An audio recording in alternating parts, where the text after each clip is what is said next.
This episode is dedicated to coriander and bugs. The name coriander derives from the Old Greek meaning bug or insect, and this is the season of bugs and insects. It's high summer, there's been so much rain and so much warm heat and humidity, quite unusual for this region. We've had bugs galore. But let's start from the beginning of the story and how to grow your own coriander. How to grow coriander from seedlings, and how to grow coriander in a raised garden bed. The bed is in a semi-shade position which offers great conditions for coriander. My how to grows tend to start with how to make the soil, and making your own soil involves composting.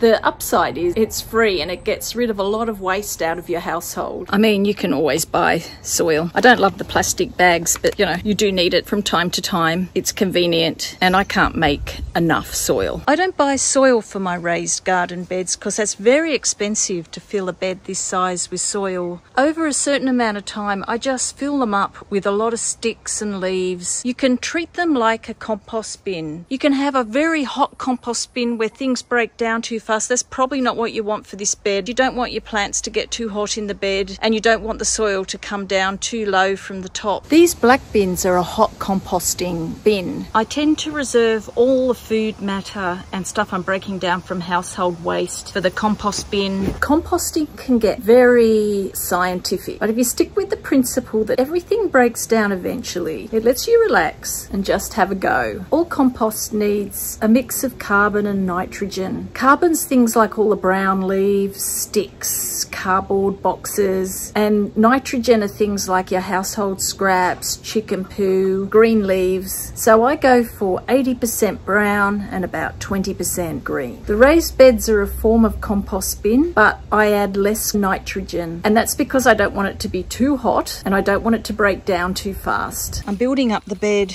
with brown and green waste, this type of compost, and it's got full of earthworms. It will go as the next layer on this raised bed. Next load to go in. I wear a mask for this activity.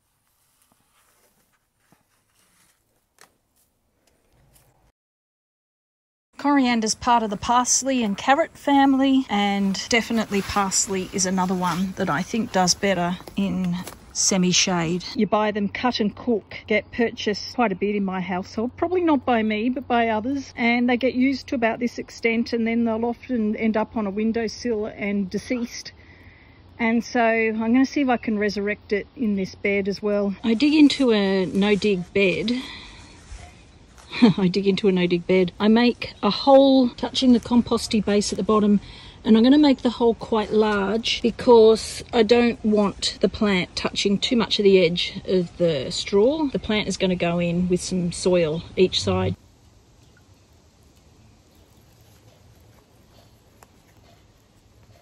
There are 3 plants in here and I'm dividing them up to plant them.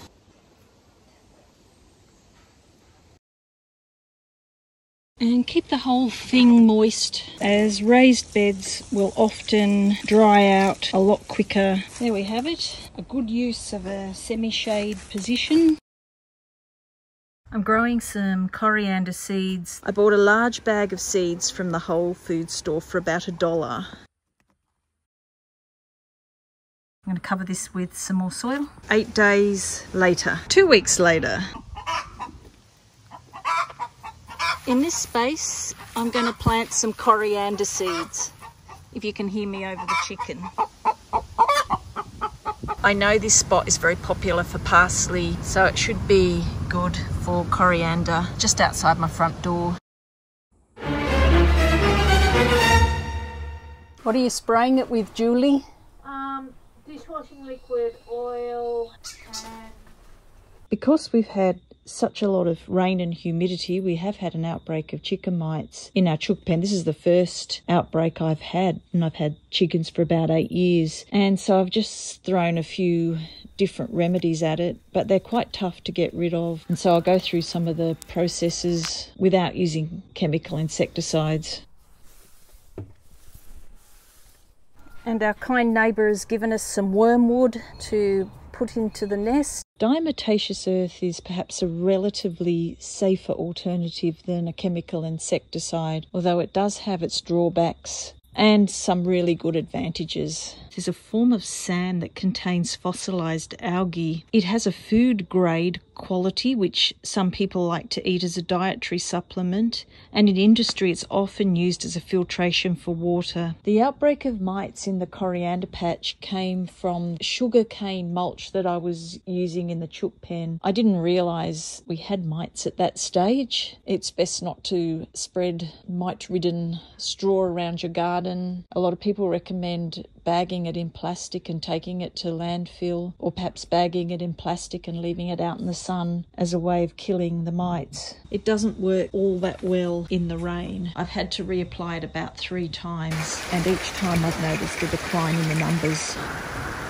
It is silica based, which will tell you that you don't want to breathe it in. Silicosis is a very serious condition of the lungs. It's often experienced by miners. When you're desperate, as this outbreak is pretty bad, is a useful insecticide. It removes the outer coating from the exoskeleton of the insect and it kills it. And it's safe for earthworms, but it will kill good insects and bad insects indiscriminately. And so, you know, ants and ladybirds could also fall victim if they land in it. The benefit is that it doesn't leave toxic chemicals, and the minerals are probably quite good for the plants.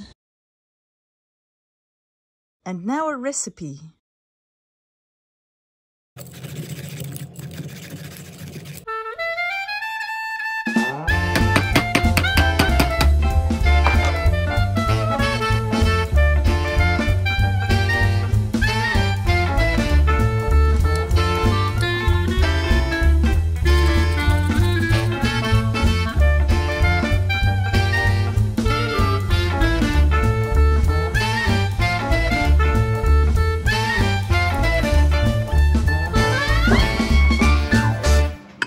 Cucumber and coriander go well with Asian food. However, it was a long week and mine was eaten with some frozen fish cakes in front of the telly. But I'll spare you the photo. The leaves of the coriander plant are sometimes called cilantro in recipes, so it can get confusing. There's a percentage of the population, mysteriously, that finds the flavour of the coriander leaves as metallic, bug-like. Australians often say green ant flavour. And then the other part of the population find the plant absolutely delicious, zingy, citrusy, fresh green flavour.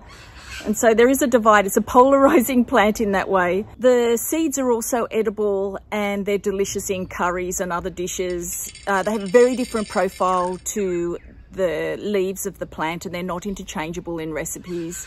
Well, thank you so much for watching this episode. Thank you for the subscription and comments, and I hope to see you in the next video. Bye.